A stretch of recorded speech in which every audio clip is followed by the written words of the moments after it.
Hi everyone, this is another episode of Real Talk where I detail my journey into the art world at the age of 39 as a first-gen Mexican American. The pretty and ugly moments are documented here as I figure out the basics of drawing. And speaking of basics, this week the challenge is the one and only, the cube. I never really paid attention to the fact that the shape of the cube is basically everywhere, from my bookshelf to the actual rooms of my home. My teacher, Brent Eviston from Skillshare, recommends that I gather handheld cube references so that I understand the concept of linear perspective. So of course, I sprinted to my bookshelf and picked up my paperback copy of Four Brown Girls with Sharp Edges and Tender Hearts, a love letter to women of color by Prisca Dorca Mojica Rodriguez. Y'all, this book was the medicine I needed, so although you might not need this book for your cube reference, your soul will thank you. And in case you don't know about Skillshare, it's a brilliant online platform where you can take different courses over a variety of creative fields. I highly recommend giving it a go. Okay, let's get back on track. Along with the book, I pulled out the little storage box that my earrings were delivered in from 8th generation. Y'all, earrings are my kryptonite. The indigenous artistry is so unreal these days. And last but not least, I brought out my much adored Prisma color pencil set. I've had so much fun using these pencils for my illustrations. As I listened to Brent explain about how my perception of the shape of my references change as I angle them in different directions, I immediately was taken back to my visual arts class during my middle school years. I remember being taught about depth and eye level. I remember using my ruler to help me draw a house in linear perspective. At the time, I thought how cool it was to create something in 3 dimensions for the first time. I was excited to be in possession of knowledge that individuals like Monet and Frida would protect at all costs. I took my references and observed them from every angle again and again. I then moved on to watch Brent drawing cubes in linear perspective from different positions. I could feel my confidence mounting, practically oozing out of my eyes. I was gonna nail this lesson.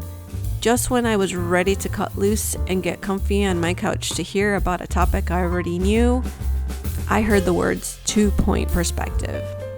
My confidence instantly plummeted, and I retreated back to my work table. So long for the easy peasy lesson in practice. I watched Brent draw lines all over, trying not to dread how much erasing lay in my very near future.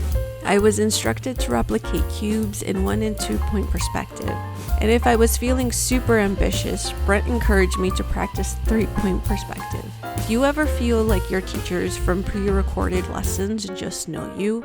Like they say the exact words that push your buttons and you are restless until you do something about it? Well, Brent did that. He sprinkled in the words extra challenge and highly recommend. I was done for. I was going to have no peace until my perfectionist state of mind would attempt 3-point perspective. And so I got to work, because that lovely lie on the couch was gonna happen today. Even though I had experience with 1-point perspective, I decided to take my time and think about eye level and angles. I went back through Brent's lesson and followed along as he drew. I didn't want to rush through anything. I paused the lesson numerous times to get a hang of 2-point perspective. I wanted to make sure the right lines were being drawn to the right vanishing point. I was determined to be precise, but let me tell y'all, drawing Brent's diagram for 2-point perspective took me ages. I drew and drew and drew, got more coffee, and drew and drew, finished all the coffee, and yet continued on without any more caffeine. That's gotta be a violation of a principle in the art world, right? Surely coffee and art go together like haggis and whiskey sauce. Okay, wow. Did that just happen? The Scottishness I never thought would rub off on a first-gen Mexican American from the south side of Chicago has covertly made a mark. I'll deal with this later. Soon, the sunshine here in Scotland was beginning to communicate its need for a sleep. So I decided to finish up for the day and take Mr. Toby outside for a walk. And without much convincing, Toby was totally down for cuddling on the couch with me afterwards. My Tobes never disappoints in that department. The next day, I returned bright-eyed and with my coffee supply topped up. I was ready to get that 3-point perspective diagram out of the way. Brent mentioned how my vertical line should slightly slant in to give the illusion of a third vanishing point. This slightly reminded me of the cylinder. Oh, good times. Thank goodness I had my mini ruler nearby though. It was a bit strange not to have the third vanishing point on the paper in front of me. I erased over and over, trying to convey the right amount of slant. Towards the end, I think I got there, and I was pretty pleased with my attempt. While all this practice of the basics has been beneficial, I've been craving some time to play with color. So in the second part of the day, I got to work on my latest illustration.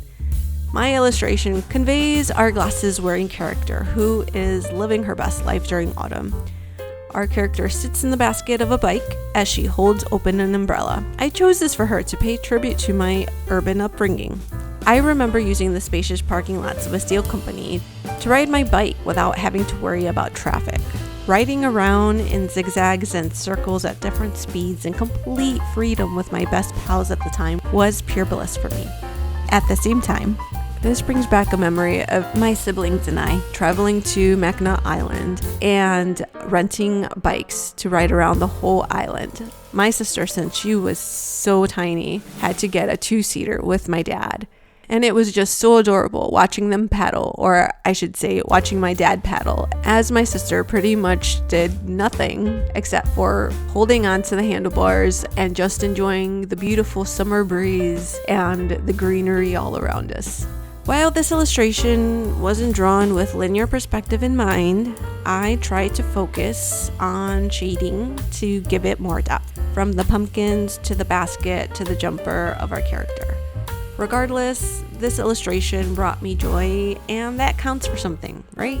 As we enter December, I'll be sprinkling in some Christmassy illustrations. It should be good fun trying to incorporate linear perspective into my illustrations going forward.